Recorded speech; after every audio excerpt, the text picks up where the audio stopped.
双语音标领航，注音阅读启蒙，叶兴阳有声读物。How to Tell Stories to Children and Some Stories to Tell by Sarah Cohn Bryant. Concerning the fundamental points of method in telling a story, I have little to add to the principles which I have already stated as necessary, in my opinion, in the book of which this is, in a way, the continuation.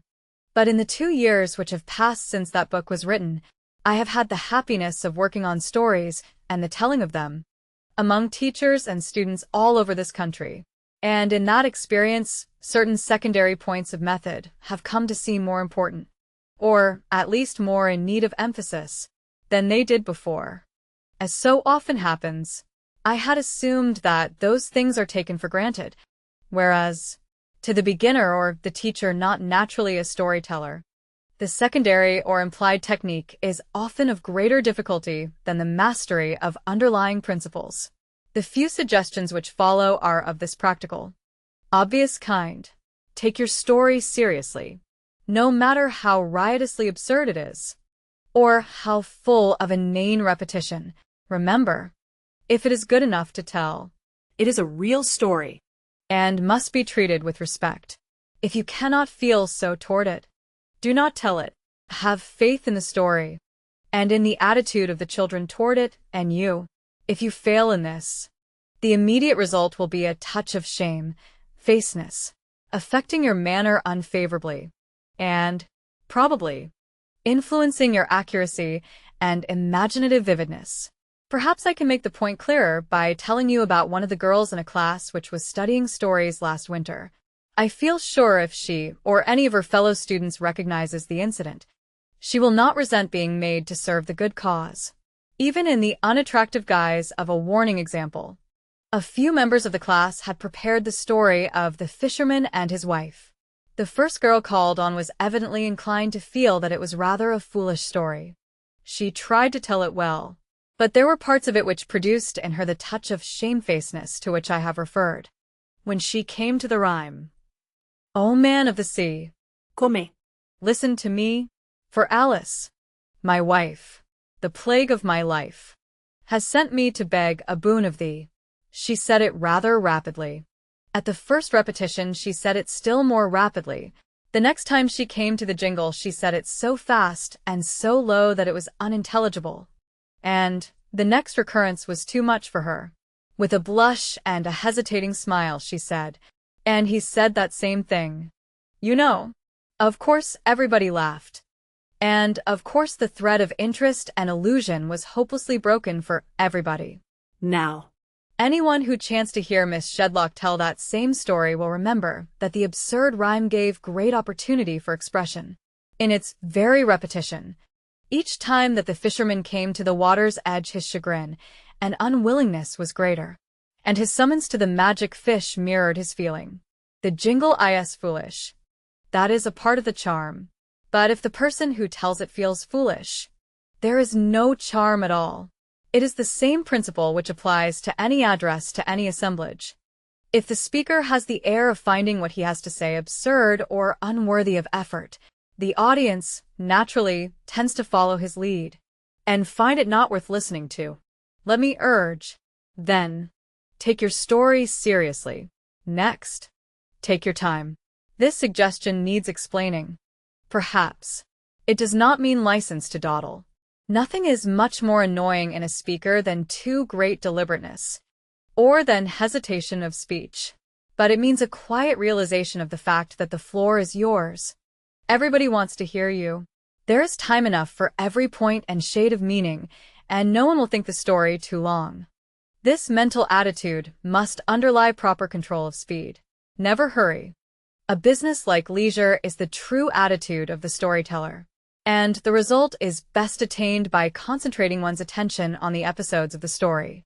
Pass lightly, and comparatively swiftly, over the portions between actual episodes, but take all the time you need for the elaboration of those.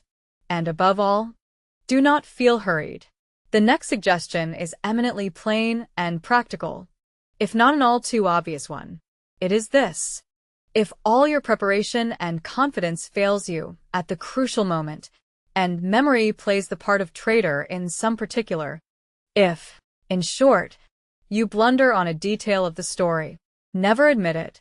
If it was an unimportant detail which you misstated, pass right on, accepting whatever you said, and continuing with it. If you have been so unfortunate as to omit a fact which was a necessary link in the chain, put it in later, as skillfully as you can, and with as deceptive an appearance of its being in the intended order. But never take the children behind the scenes, and let them hear the creaking of your mental machinery. You must be infallible. You must be in the secret of the mystery, and admit your audience on somewhat unequal terms. They should have no creeping doubts as to your complete initiation into the secrets of the happenings you relate. Plainly, there can be lapses of memory so complete, so all-embracing, that frank failure is the only outcome. But these are so few as not to need consideration.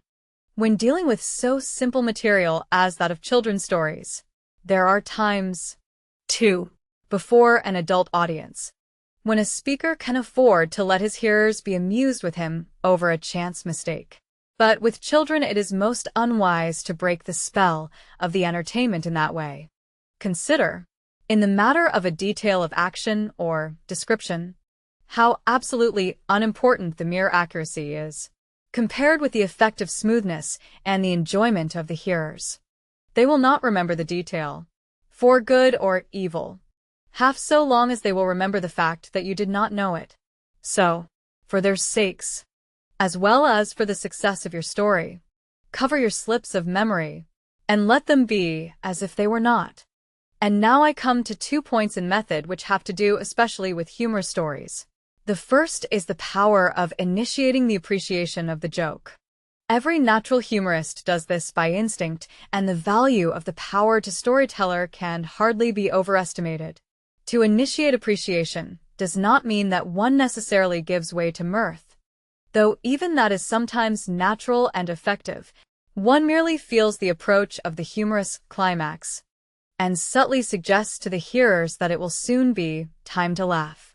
The suggestion usually comes in the form of facial expression, and in the tone, and children are so much simpler, and so much more accustomed to following another's lead than their elders, that the expression can be much more outright and unguarded than would be permissible with a mature audience. Children like to feel the joke coming. In this way, they love the anticipation of a laugh, and they will begin to dimple, often, at your first unconscious suggestion of humor. If it is lacking, they are sometimes afraid to follow their own instincts, especially when you are facing an audience of grown people and children together. You will find that the latter are very hesitant about initiating their own expression of humor. It is more difficult to make them forget their surroundings then, and more desirable to give them a happy lead. Often at the funniest point you will see some small listener in an agony of endeavor to cloak the mirth which he poor mite fears to be indecorous. Let him see that it is the thing to laugh, and that everybody is going to. Having so stimulated the appreciation of the humorous climax, it is important to give your hearers time for the full savor of the jest to permeate their consciousness. It is really robbing an audience of its rights to pass so quickly from one point to another that the mind must lose a new one if it lingers to take in the old. Every vital point in a tale must be given a certain amount of time, by an anticipatory pause, by some form of vocal or repetitive emphasis, and by actual time. But even more than other tales does the funny story demand this. It cannot be funny without it. Everyone who is familiar with a theater must have noticed how careful all comedians are to give this pause for appreciation and laughter. Often the opportunity is crudely given, or too liberally offered, and that offends. But in a reasonable degree the practice is undoubtedly necessary to any form of humorous expression. A remarkably good example of the type of humorous story to which these principles of method apply is the story of Epaminondas. It will be plain to any reader that all the several funny crises are of the perfectly unmistakable sort children like, and that, moreover, these funny spots are not only easy to see, they are easy to foresee. The teller can hardly help sharing the joke in advance, and the tale is an excellent one with which to practice for power in the points mentioned. Epaminondas is a valuable little rascal from other points of view, and I mean to return to him, to point a moral. But just here I want space for a word or two about the matter of variety of subject and style in school stories. There are two wholly different kinds of story which are equally necessary for children, I believe, and which ought to be given in about the proportion of 1 to 3. In favor of the second kind, I make the ratio uneven because the first kind is more dominating in its effect. The first kind is represented by such stories as The Pig Brother, which has now grown so familiar to teachers that it will serve for illustration without repetition here. It is the type of story which specifically teaches a certain ethical or conduct lesson. In the form of a fable or an allegory, it passes on to the child the conclusions as to conduct and character, to which the race has, in general, attained through centuries of experience and moralizing. The story becomes a part of the outfit of received ideas on manners and morals, which is an inescapable and necessary possession of the heir of civilization. Children do not object to these stories in the least, if the stories are good ones. They accept them with the relish which nature seems to maintain for all truly nourishing material. And the little tales are one of the media through which we elders may transmit some very slight share of the benefit received by us, in turn, from actual or transmitted experience. The second kind has no preconceived moral to offer, makes no attempt to effect judgment or to pass on a standard. It simply presents a picture of life, usually in fable or poetic image, and says to the hearer, "These things are." The hearer, then, consciously or otherwise, passes judgment on the facts. His mind says, "These things are good," or "This was good, and that bad," or "This thing is desirable," or the contrary. The story of The Little Jackal and the Alligator is a good illustration of this type. It is a character story, in the naive form of a folk tale. It doubtless embodies the observations of a seeing eye, in a country and time when the little jackal and the great alligator were even more vivid images of certain human characters than they now are. Again and again, surely, the author or authors of the tales must have seen the weak, small, clever being triumph over the bulky, well-accoutred, stupid adversary. Again and again they had laughed at the discomfiture of the latter, perhaps rejoicing in it the more because it removed fear from their own houses. And probably never had they concerned themselves particularly with the basic ethics of the struggle. It was simply one of the things they saw. It was life. So they made a picture of it. The folk tale so made, and of such character, comes to the child somewhat as an unprejudiced newspaper account of today's happenings comes to us. It pleads no cause, except through its contents. It exercises no intentioned influence on our moral judgment. It is there, as life is there, to be seen and judged. And only through such seeing and judging can the individual perception attain to anything of power or originality. Just as a certain amount of received ideas is necessary to sane development, so is a definite opportunity for first-hand judgments essential to power. In this epoch of well-trained minds we run some risk of an inundation of accepted ethics. The mind which can make independent judgments, can look at new facts with fresh vision, and reach conclusions with simplicity, is the perennial power in the world. And this is the mind we are not noticeably successful in developing. In our system of schooling, let us at least have its needs before our consciousness.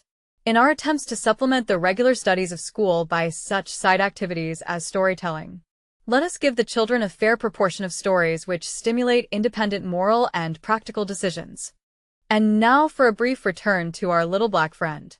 Epaminondas belongs to a very large, very ancient type of funny story. The tale in which the jest depends wholly on an abnormal degree of stupidity on the part of the hero. Every race which produces stories seems to have found this theme a natural outlet for its childlike laughter.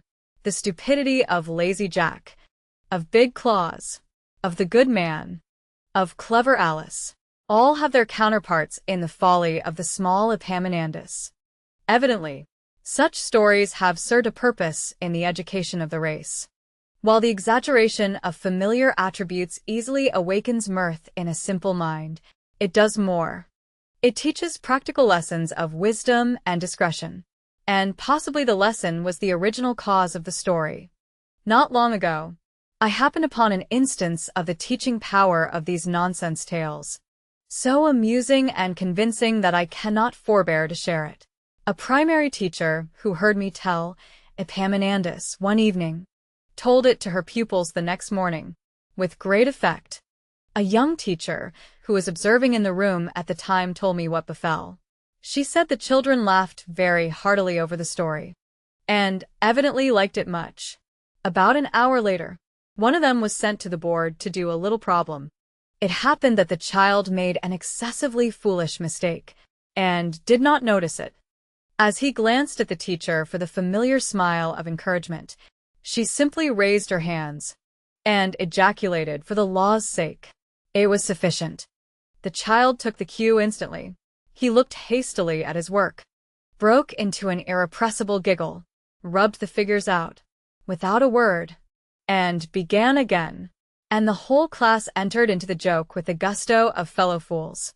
For once wise, it is safe to assume that the child in question will make fewer needless mistakes for a long time because of the wholesome reminder of his likeness with one who ain't got the sense he was born with.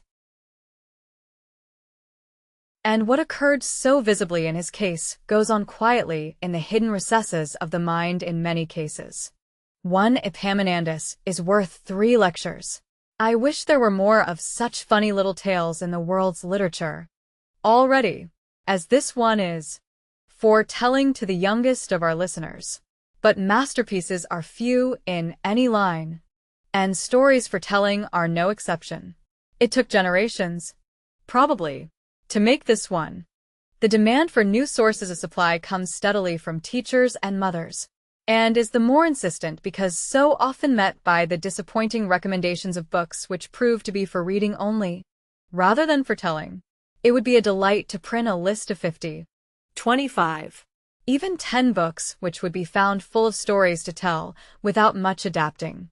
But I am grateful to have found even fewer than the 10, to which I am sure the teacher can turn with real profit. The following names are, of course, additional to the list contained in How to Tell Stories to Children.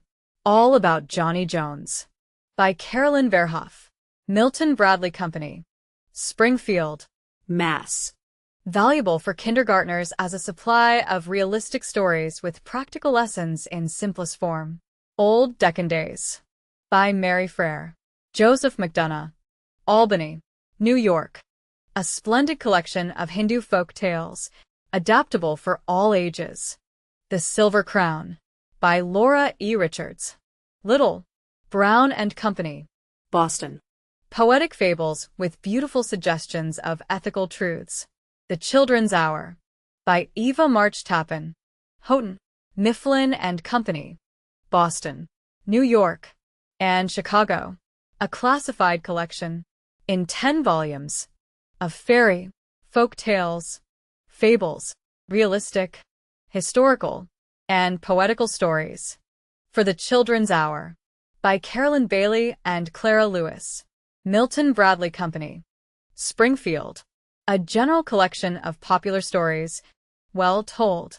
The Sons of Cormac, by Aldous Dunbar, Bummans, Green and Company, London. Rather mature, but very fine Irish stories. For the benefit of suggestion to teachers in schools where storytelling is newly or not yet introduced in systematic form, I am glad to append the following list of stories which have been found, on several years' trial, to be especially tellable and likable in certain grades of the Providence schools in Rhode Island. The list is not mine, although it embodies some of my suggestions. I offer it merely as a practical result of the effort to equalize and extend the story hour throughout the schools. Its makers would be the last to claim ideal merit for it, and they are constantly improving and developing it.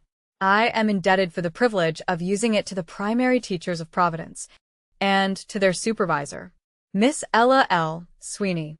Stories for Reproduction. First grade chicken little the dog and his shadow barnyard talk the hare, and the hound little red hen 5 little rabbits, little gingerbread boy the 3 bears the lion, and the mouse the red-headed wood. The hungry lion pecker the wind, and the sun little Red Riding Hood the fox, and the crow little half-chick the duck, and the hen the rabbit, and the turtle the hare, and the tortoise the shoemaker, and the 3 little robins fairies the wolf, and the kid the wolf, and the crane the crow, and the pitcher the cat, and the mouse the fox, and the grapes Snow White and Rose Red. Second grade. The north wind the lark, and her little the mouse pie, one's the wonderful traveler the wolf, and the goslings the wolf, and the fox the ugly duckling, the star dollars the country mouse, and the water lil city mouse. The 3 goats the 3 little pigs. The boy and the nuts diamonds and toads the honest woodman, the thrifty squirrel the pied piper, how the robin's breast King Midas became red, the town musicians the old woman, and her raggylug pig Peter Rabbit. The sleeping apple the boy who cried wolf, the cat, and the parrot. Third grade. The crane express how the mole became little black Sambo blind the lantern, and the fan how fire was brought to why the bear has a short the Indian's tail, echo why the fox has a white picola tip to his tail, the story of the morning, why the wren flies low glory seed Jack, and the beanstalk the discontented pine, the talkative tortoise tree fleet wing, and sweet voice the bag of winds. The golden fleece the foolish, weather vane the little boy who wanted the shut-up posy, the moon Pandora's box Benji, in Beastland the little match girl Tomtits, peep at the world.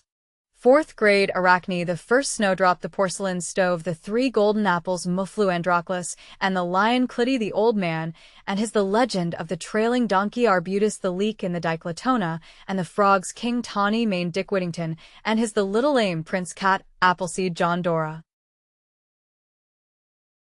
The little girl of the Narcissus lighthouse, why the sea is salt Proserpine, the little hero of Harlem, the miraculous pitcher, the bell of justice. Storytelling in teaching English.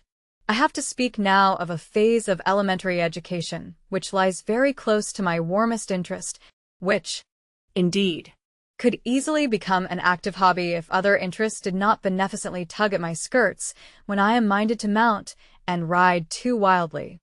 It is the hobby of many of you who are teachers, also, and I know you want to hear it discussed. I mean the growing effort to teach English and English literature to children in the natural way. By speaking and hearing, orally, we are coming to a realization of the fact that our ability, as a people, to use English is pitifully inadequate and perverted. Those Americans who are not blinded by a limited horizon of cultured acquaintance, and who have given themselves opportunity to hear the natural speech of the younger generation in varying sections of the United States, must admit that it is no exaggeration to say that this country at large has no standard of English speech. There is no general sense of responsibility to our mother tongue. Indeed, it is in an overwhelming degree not our mother tongue, and no general appreciation of its beauty or meaning. The average young person in every district save a half-dozen jealously guarded little precincts of good taste uses inexpressive, ill-bred words, spoken without regard to their just sound effects, and in a voice which is an injury to the ear of the mind, as well as a torment to the physical ear. The structure of the language and the choice of words are dark matters to most of our young Americans. This has long been acknowledged and struggled against. But even darker, and quite equally destructive to English expression, is their state of mind regarding pronunciation, enunciation, and voice. It is the essential connection of these elements with English speech that we have been so slow to realize. We have felt that they were externals, desirable but not necessary adjuncts, pretty tags of an exceptional gift or culture. Many an intelligent school director today will say, "I don't care much about how you say a thing. It is what you say that counts." He cannot see that voice and enunciation and pronunciation are essentials. But they are. You can no more help affecting the meaning of your words by the way you say them than you can prevent the expressions of your face from carrying a message. The message may be perverted by an uncouth habit, but it will no less surely insist on recognition.